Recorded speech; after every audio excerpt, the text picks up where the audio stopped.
I am here with John Ramdeen and Robin Black.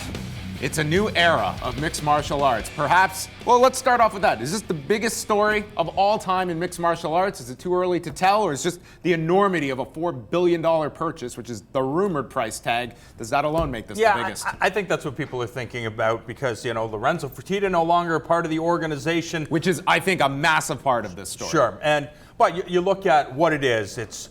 Zuffa purchased this organization in 2001. I know a lot of people, that when they think of the UFC, they think of Dana White, they think of Fertitas as if they created the organization. But we remember they purchased the organization for $2 million. They ended up spending $40 or $50 million to get this thing going, funding it as it was losing money. Eventually, The Ultimate Fighter happened on Spike TV and the thing exploded.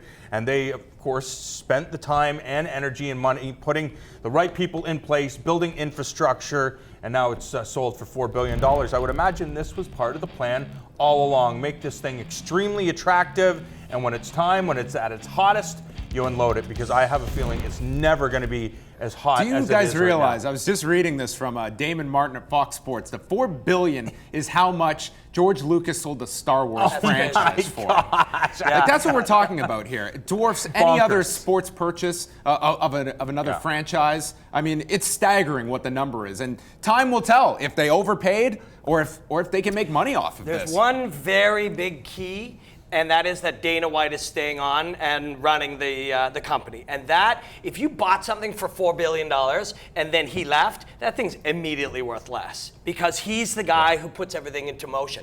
The fact that he's staying on for some undisclosed amount of time, 5 years, 7 years, that will Could make it be things, lower, Robin? Could be less, Is it just simply, as you said, a transition, and a year from now, things are, we realize this new version of the UFC, it's just as great, and then Dana can quietly step away. I wouldn't buy anything, for $40 and then make it less valuable. Change everything. Change everything. Doesn't make any sense. You go and you buy something because it's so good and because it's so valuable. So I gotta suspect smart people make very minimal changes to good things. That would be logical. Also, I wouldn't want to buy it and know he's leaving in a year. I'd want that guy who's built that thing 5 years or 7 years. And I think if he's staying, it's going to be a lot less change than we think. There'll be a lot of billionaires and companies worth billions whose balance sheets change a little bit, a bunch of zeros move around, and otherwise a lot of it is going to be very similar. I think some of the keys to this deal of why this is so attractive to a WME-IMG is the fact that,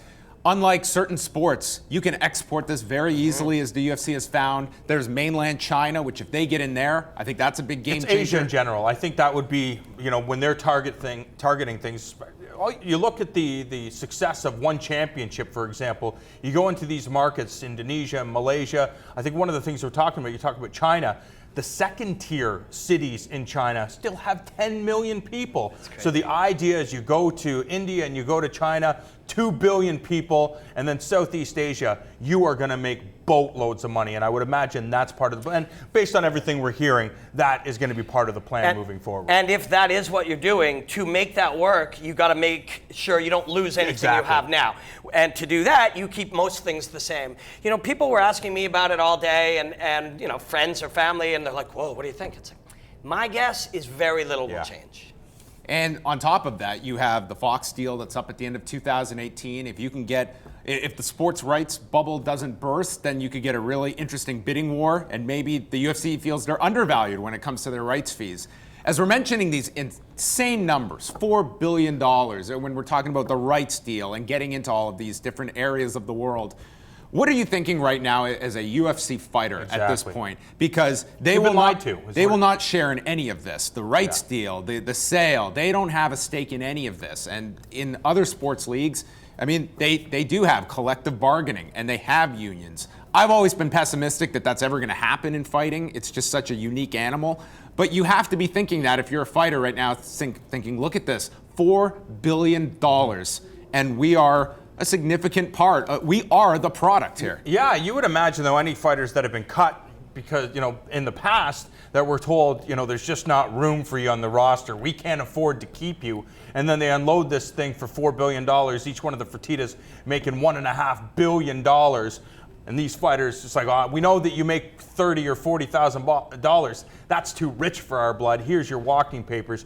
You can understand and you feel for the fighters that, get into the sport, they risk their body, they risk their family life, and all of this stuff to get booted after a couple of losses, and they were told that we simply can't afford to keep you, and then the company is sold for this ridiculous amount of money. We were all gathered around a computer this morning marveling at how much they did get paid this time. The Brock Lesnar, $2.5 million. People making $500,000, $700,000. That is still low for professional athletics, but it's a lot higher than it was. And I wonder if there's any correlation. It's like, this thing is getting bigger. It's harder to. But it's UFC 200. Are we going to see those numbers for the Sioux Falls card? John Lineker and Michael McDonald. Are people going to be like, whoa, these guys are making lots and lots of money, or is it because it was UFC 200 and it was Brock Lesnar? Yeah, hard to say. But when Anderson Silva rolled off the couch for $600,000, that's not bad. Yeah. And you just look at so many different moving parts, and I think a big thing here is when you look at 2001, the state of where this sport was 15 years ago, I don't know if there were any other people that could have taken this to where it is. This is such a volatile industry. You are, as we saw in the last week, here we are, the week of UFC 200, and they lose their headliner on short notice and are able to rebound and adjust and go through these problems. I mean, this is an industry when you get the luck and having the ability to recognize talent like a Ronda Rousey and Conor McGregor and promote them to their utmost potential. Those disappear. It's not as though you can control outcomes, you can't control injuries, drug tests. This is an industry that, I mean, it is very volatile that they're getting into, and they are all in here with $4 billion.